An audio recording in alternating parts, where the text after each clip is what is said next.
Hey, this is Dave DeCamp from antiwar.com. This is anti-war news for Thursday, February 22nd, 2024.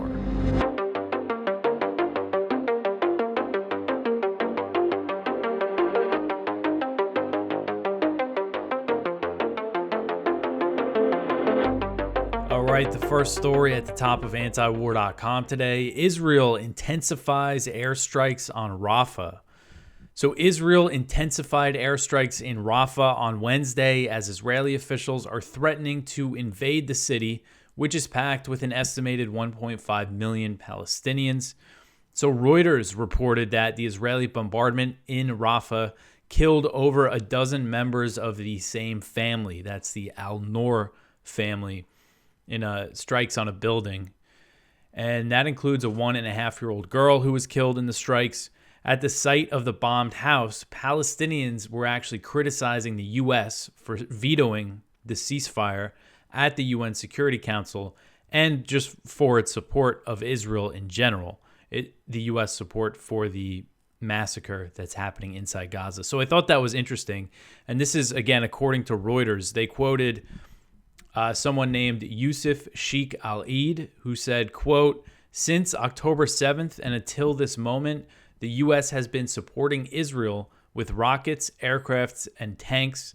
All of these massacres are because of America," end quote. And I think it's important for Americans to understand, who might not think this is any of our concern, the situation that's happening in Gaza, that like many of these conflicts around the world that the U.S. is involved in, to the people being bombed, they're very much at war with the United States as well as Israel. It was the same thing in Yemen when the U.S. was backing the Saudi-UAE coalition against the Houthis. If you ever read Houthi media, they always called the Saudi airstrikes U.S.-Saudi aggression is how they refer to it.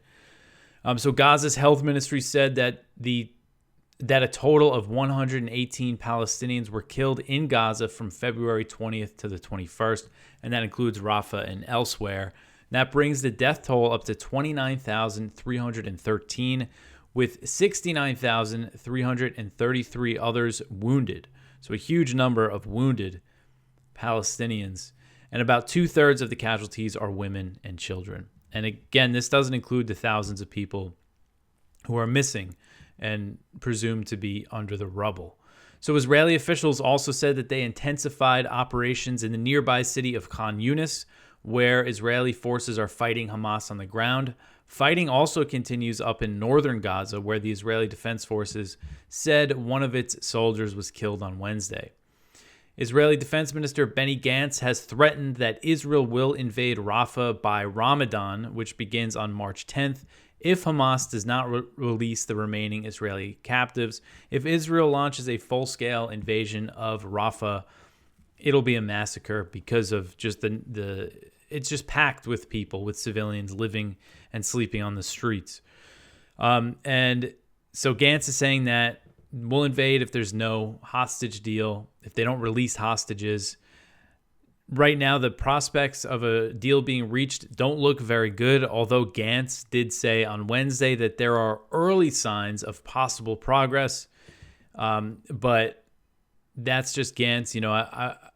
I wouldn't give too much credit to that unless we start seeing that, from other sides. If we see Qatar saying that there's progress. So far, I'm just seeing Gantz say that. So he added, and again, this was new comments that he made on Wednesday. He again threatened that if there's no agreement, that they will continue operations during Ramadan and that they will invade Rafah, the city in southern Gaza, which borders Egypt.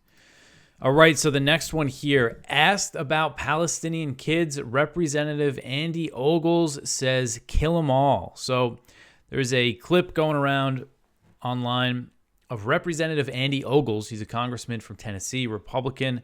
He was confronted by peace activists in Washington on Tuesday about the Israeli slaughter in Gaza and sparked an outcry for saying, kill them all, when he was asked about Palestinian children being killed with U.S. support. So an activist said to Ogles, quote, "I've seen the footage of shredded children's bodies. That's my taxpayer dollars that are going to bomb those kids," end quote. And then Ogles replied, quote, "I think we should kill them all if that makes you feel better." And he added, "Everybody in Hamas," end quote. But if you look at the video and the context, he specifically specifically confronted about dead Palestinian kids. His response is, "Kill them all." And of course, this sparked an outcry and backlash, including from within Ogles' own state of Tennessee. In response, his office insisted that he was specifically talking about Hamas, but the congressman, again, said kill them all when confronted specifically about the children being killed with U.S.-supplied bombs. And he said, "We should kill them all." And he also justified the brutal Israeli campaign and lumped Hamas together with all the Palestinians in Gaza. He said, quote, "Hamas and the Palestinians have been attacking Israel for 20 years. It's time to pay the piper," end quote. And then I mentioned there were similar comments recently from Brian Mast, who is a House representative from Florida, also a Republican, and a former member of the Israeli Defense Forces. That was earlier this month, or maybe it was last month. He was asked it was Medea Benjamin actually, about the babies being killed in Gaza, and his response was, quote, "These are not innocent Palestinian civilians," end quote. Again, when specifically asked about not just children, but the babies who are being killed. So this is, two members of Congress now basically openly saying, kill them all, nobody's innocent. And this is the attitude, I think, among a lot of people in Congress, a lot of people in the U.S. government in general, is just no matter what, they're going to support whatever atrocities Israel is committing in Gaza. All right, so the next one here, Israeli forces fired on a food convoy in Gaza. This is from CNN. So they confirmed that Israel fired on an aid truck convoy in Gaza. The story says Israeli forces fired on a United Nations convoy carrying vital food supplies in central Gaza on February 5th, before ultimately blocking the trucks from progressing to the northern part of the territory, where Palestinians are on the verge of famine, according to documents shared exclusively by the UN and CNN's own analysis. So CNN has seen correspondence between the UN and the Israeli military that show the convoy's route was agreed upon by both parties prior to the strike. According to an internal incident report compiled by UNRWA, the main UN relief agency in Gaza, which was also seen by CNN, the truck was one of 10 in a convoy sitting stationary at an IDF holding point when it was fired upon. No one in the convoy was hurt, but much of its contents, mainly wheat and flour, desperately needed to bake bread, were destroyed. Tracing the strike offers a window into the major challenges that humanitarian efforts face in getting aid to Gaza's more than 2 million people, nearly 85% of whom are internally displaced, amid Israel's nearly 5-month bombardment of the Strip. And so they said that this was Israeli Navy fire, actually, Israeli warships off the coast of Gaza fired on this aid convoy. And in the wake of the strike on February 5th, UNRWA decided to stop sending convoys to northern Gaza. The last time the agency was able to deliver food north of Wadi Gaza, a strip of wetlands that bisects the enclave, was on January 23rd. The UN estimates that 300,000 people are still living in northern Gaza with very little assistance. Acute malnutrition has already been identified in 16.2% of children there. So about 1 in 6, nearly 1 in 5 children are facing acute malnutrition, and that is above the threshold considered critical, according to the UN. So, the Palestinians left in northern Gaza are being starved to death by Israel. All right, so the next one here, the Israeli Knesset rejects a unilateral Palestinian state. So the Israeli Knesset has overwhelmingly backed a resolution put forward by Israeli Prime Minister Benjamin Netanyahu that rejects a unilateral creation of a Palestinian state. So 99 lawmakers out of 120 in the Knesset voted in favor of the resolution. According to Ynet, Israel's Labor Party boycotted the vote, and 11 Arab lawmakers voted against it. The majority of the leading opposition parties, National Unity and Yesh Atid, voted in favor. Netanyahu celebrated the strong support for his legislation. He said, quote, I commend the Knesset members, including those from the opposition, who today voted overwhelmingly in favor of my proposal that Israel opposes being unilaterally dictated to establish a Palestinian state. I don't recall many votes, in fact, hardly any, where the Knesset voted with a majority of 99, nearly 100 members out of 120 on any proposal, end quote. So this resolution, and we saw the Israeli cabinet, approved a declaration saying something similar. This came in response to these reports that the U.S. has been working on this peace deal with some Arab countries that they want to announce, unveil. And this is the response. This is Netanyahu's response. And this is not just Netanyahu's response, but almost the entire Israeli parliament's response. So you see Biden and all these officials claiming that, they are going to work out some kind of two-state solution when this is all over. But it's clear that that's not what the majority of Israeli politicians have in mind, not just Netanyahu. All right, so the next one here, the U.S. tells a UN court that Israel must continue the occupation of Palestine. This article is from Kyle Anzalone at the Libertarian Institute. So a State Department official speaking before the International Court of Justice urged the body not to order Israel to end the occupation of Palestine. The court is currently hearing arguments in a case that calls on Israel to end the military occupation of the West Bank and Gaza. So this is a separate case from the genocide one. This is about the Israeli occupation. And the ICJ is hearing arguments from more than 50 countries over 6 days. And on the third day of the trial, a State Department legal advisor, Richard Visick, argued to the ICJ that Israel needs to continue the occupation of Palestine for security reasons. So this is the U.S. argument during this trial is basically they're telling the court, do not order Israel to end the occupation. This U.S. official said, quote, the court should not find that Israel is legally obligated to immediately and unconditionally withdraw from occupied territory. Any movement towards Israel's withdrawal from the West Bank and Gaza requires consideration of Israel's very real security needs, end quote. So the U.S. always going to bat for Israel, on the international stage. All right, so the next one here, Israeli airstrikes in Lebanon kill a woman and a child. So this article is from Jason Ditz. Israel continued its escalation of operations against southern Lebanon on Wednesday, firing airstrikes against a series of towns and villages in the area. An engineering brigade was also dispatched into Lebanon to clear out 30 kilometers of all border routes between the area and northern Israel. So they're actually doing some work to clear the border area, which signals that they're preparing for something bigger. The Israeli military claimed that the targets it hit included 3 operational headquarters of Hezbollah, although there was no word of any Hezbollah casualties, but a strike on a house in Majdal Zun killed a woman and wounded her child.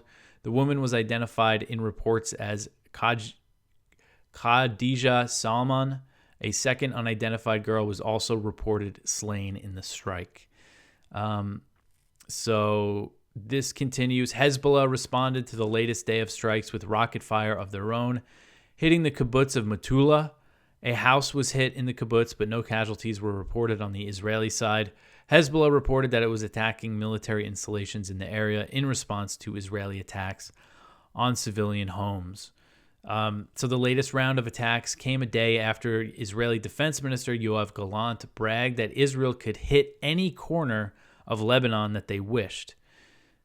So the majority of Israeli strikes so far have been focused in southern border areas. They did also launch that drone strike in Beirut. So just the situation does not look like it's cooling down. All right, so the next one here, Israeli strike on residential building in Syria kills 2. So more Israeli airstrikes outside of Israel and Gaza. An Israeli airstrike hit a residential building in Damascus on Wednesday, killing 2 civilians and wounding 1. And this was reported by Syria's news agency Sana. A Syrian military source said, quote, at nearly 9:40 a.m. on Wednesday, the Israeli enemy carried out an aerial aggression from the direction of occupied Syrian Golan. targeting a residential building in Kafr Susa neighborhood in Damascus, end quote. So according to an AP reporter at the scene, the strike damaged the 4th floor of a 10-story apartment building, shattered window glass on nearby buildings, and damaged dozens of cars parked in the area. The AP report said an empty parked bus for a school nearby was also damaged, and people were seen rushing to the school to take their children. So it was a big scene in this neighborhood, this strike on this building and the damage in the surrounding area. And Israeli officials have not commented on the attack, which is typical of Israeli airstrikes in Syria. They rarely acknowledge individual strikes. And over the last few months, so Israel has been bombing Syria for years and years at this point, but they've significantly escalated this bombing campaign since October 7th. And several times over the past few months, they've killed Iranians, members of Iran's Islamic Revolutionary Guard Corps, the IRGC, which risks, provoking Iran. This is part of what seems to be an Israeli strategy to, keep tensions high and potentially provoke a big war in the region that they would want the U.S. to enter. So according to Reuters, Israel actually killed Iranians in this neighborhood last year. And so maybe they were trying to kill Iranians here. It's not clear. There's no sign that Iranians were killed. Syria's media said they were civilians. And the Student News Network, which is a semi-official Iranian news network, said that no Iranian citizens were killed in this strike on this building.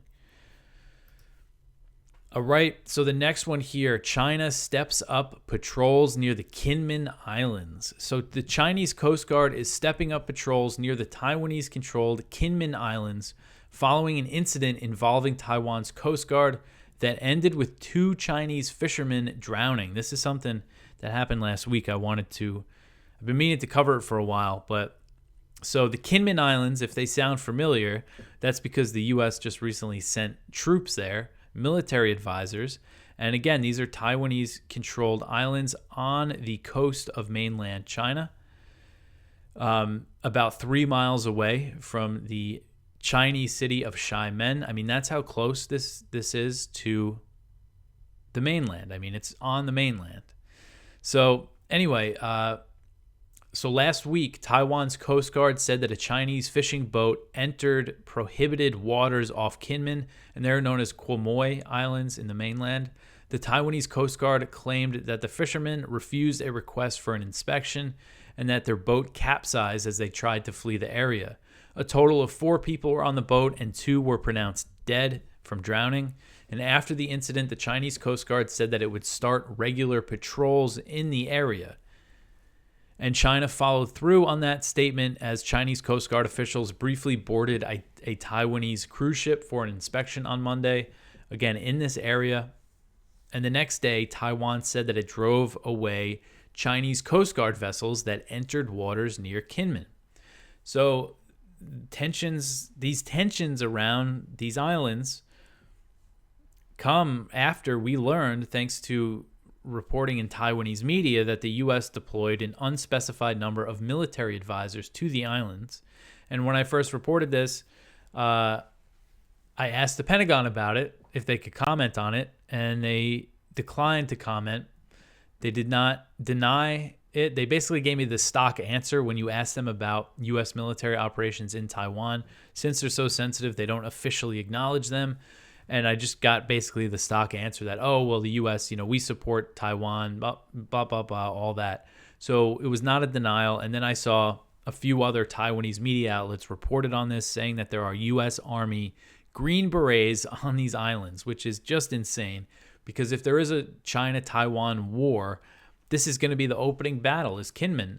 In the 1950s, during the first and second, there was the first Taiwan Strait crisis and the second Taiwan Strait crisis, and both of them were around Kinmen and other islands that Taiwan controls. And so this is something, it's definitely concerning to see now that there's tensions building between China and Taiwan around these islands. And it happens to be after this deployment. And it doesn't seem like that's why China's, maybe that's it, it's part of China's calculation that they know the U.S. troops are there now, so they're going to do these patrols, but it's in response to Chinese fishermen dying after being chased by Taiwan's Coast Guard. So it just kind of seems like it's a coincidence. Although, again, it could still be part of China's calculation to increase its presence there, knowing that there's American Green Berets there. Again, just a few miles from the coast of mainland China. All right, so the next one here, Australia to double its naval fleet in a buildup aimed at China. So on Monday, Australia announced a plan to increase its military spending by $7 billion and more than double its fleet of warships over the next 10 years as part of a buildup aimed at China. And I had to mention in the report that China is still Australia's largest trading partner. So the plan will see Australia increase its number of surface vessels to 26, up from 11 today. So it's a pretty big boost. Australia's Defence Minister Richard Marles said that it will be Australia's largest fleet since World War II. He said, quote, "What is critically important to understand is that as we look forward with an uncertain world in terms of great power contest, we'll have a dramatically different capability in the mid-2030s to what we have now," end quote. Australia is also working with the US and the UK on the AUKUS military pact that will arm Canberra with nuclear-powered submarines, with the eventual goal of Australia being able to produce its own submarines. This is going to cost Australia $245 billion. That's what they're expecting this AUKUS thing to cost. And that's through to 2055. So it's a long period of time, but still $245 billion. And it goes to show how this is like a real long-term plan that they have here. And on top of its own military buildup, Australia is allowing the U.S. to beef up its presence in the country. Another aspect of AUKUS includes the more deployments of U.S. troops, aircraft, and naval assets to Australia. And there was recently a report that revealed the U.S. has established a new weapons stockpile in Australia as part of its preparations for a war with China in the future. This is explicitly what U.S. military officials say that they're doing. So if I was an Australian, I would not be happy that they're just getting all involved in this and letting the U.S. build up this presence, because that means if there is war, that Australia is going to be targeted. All right, so the next one here, Julian Assange waits for the High Court decision on appeal. So this article is from The Dissenter, another one from Mohammed El-Mazi, and I ran his story yesterday. He was covering it at the court. And so the U.S. on Wednesday, they had their, rebuttal to the Assange defense, and they just repeated things that they've repeated before, this claim that the way the leaks, really the big claim is that Julian Assange is not a journalist. He wasn't just being a journalist. He encouraged his source, to hack materials. And they claim, even though any journalist with sources will tell you that encouraging a source to give you a leak is not anything out of the ordinary. It's standard journalism, standard journalistic practice. They also recycled the claim that the WikiLeaks things that they published, again, this is going back to 2010, endangered people in other countries. And this was all dealt with when Chelsea Manning went on trial, who actually leaked the documents.